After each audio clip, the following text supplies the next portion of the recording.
back in the Frank McKenna days, New Brunswick was the world-leading technology province, not only just in New Brunswick for Canada, but for also the world. So we lost a little ground, but we're slowly making a resurgence, and that's basically what Cybersocial is all about, is coming and sharing ideas, seeing who has what, and a collaborative mindset, so you never know what comes out of it. I hope that there's some idea generation that happens tonight. There's a lot of like-minded people here. I hope to see maybe some creative projects that come up, and maybe something that the city can support with our new center that we're proposing. So I'm hoping that the individuals in this room, the people that are in the know in the industry, can come up with some crazy ideas and some crazy projects that have real market value, and that we can really try to capitalize on through some investment by the city. I'm here because I'm part of the Miramichi community, part of the IT sector in Miramichi, and I like seeing the sector thrive and grow and know what other people are doing, because we tend to do our jobs, our tasks in little corners, and not look around and see the other people who are working around. There, camera's there. Not look around to see the people around us, to see what they're doing. So it's really nice to get the people together to trade stories, to see what we're up to, make those connections, and also there's the business expansion part, and there's the don't feel so lonely doing your work part. Because Miramichi is not traditionally known for this industry. So you're working in the IT industry in Miramichi, you sometimes feel like an odd duck out. And obviously that's not the case. There's a lot of people who do this, but evidently we do it in secret and hiding. Well, I think that having these kinds of meet and greets and having opportunities to get together with other people in your industry and in your space gives an opportunity to expand your horizons, and it incubates ideas in the back of your head to be able to come up with new strategies and other synergies that might be possible between different companies, different minds, different professionals and colleagues. And so this kind of event is incredibly important, I think, in terms of growth of the industry. Point cloud video cards. Yeah. It's going to be. Well, I run Lexington Technology Management, and basically I do contract work for programming, development, a lot of back-end web work. Very boring stuff for most people. Exciting for me, but I'm weird. And the Jaloo Festival of Animation and Games basically is promoting and helping develop the animation and games industry, because Miramichi has the college with those very unique programs, and the industry, we've been training people and then sending them out of Miramichi. So the idea of helping that business grow here is very strong in the heart of the community. Yeah, there's a lot of people. I'd like to see it growing a lot more. A lot of people, again, don't conceive of Miramichi as a place to be, but the educational facilities are here, those contacts, those connections, those professionals, that knowledge is here. And realistically, there's no reason why you can't work anywhere in the world that you'd like to be. And this is a nice community to live in. So the idea of getting that message out and helping that build.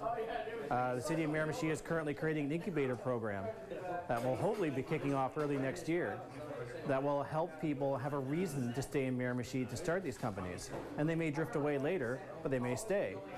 It gives them a reason to build that expertise up here and to be in the area. The municipal support is there and very strong. The provincial support is multiple personalities.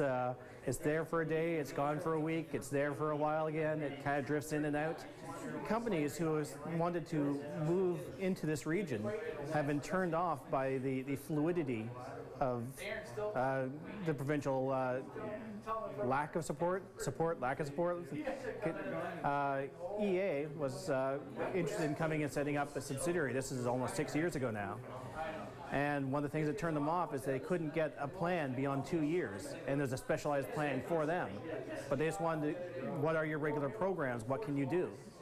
And the province couldn't match the regular programs of other provinces. It wasn't purely down to money, but when they couldn't actually say, this is stable and we can guarantee this program exists for the next 10 years, well, EA didn't want to just do a fly-by-night, here for 2 years while there's funding and gone the next day sort of affair. They wanted something more permanent. And because of that lack of commitment to programs to support that part of the industry, They wandered off and lost that opportunity. So imagine that car full size in front of a Donahue or a Stagecoach. Full size. It's not really there, but you take your iPhone, you go and you watch a Stagecoach that was in 1840s, you know, down the street. And so it's a new, but Jason was mentioned earlier too, what we're planning is that by 2014, Google are gonna have their eyeglasses with augmented reality built into it. So you don't even need a tablet. You just walk down the street and see the stage. Now, Yes. If you're a developer, you can get a pair. Yeah. So now where I'm thinking it is for mining applications for LiDAR, which you can see under the ground, a vegetation layer. You can walk through a site and see the ground layer, all the surface geology, without tearing up the ground. You see all the geology, and no, because the LiDAR data is really easy to get. It's airborne data and vehicle-borne. It can tell what's under Yeah, there's 7 classes, and the 7th class of data, it can see underneath the way the technology works. It sees underneath the vegetation layer. They actually found pyramids that didn't exist over in Egypt, because yeah, they did. They did know exist. Yeah. With stereoscopic stuff like the Kinect. Yes. And bringing that down in size, which is going to happen. Yes. Pretty soon you'll have front-facing cameras with stereoscopic, and you'll be able to do gestures.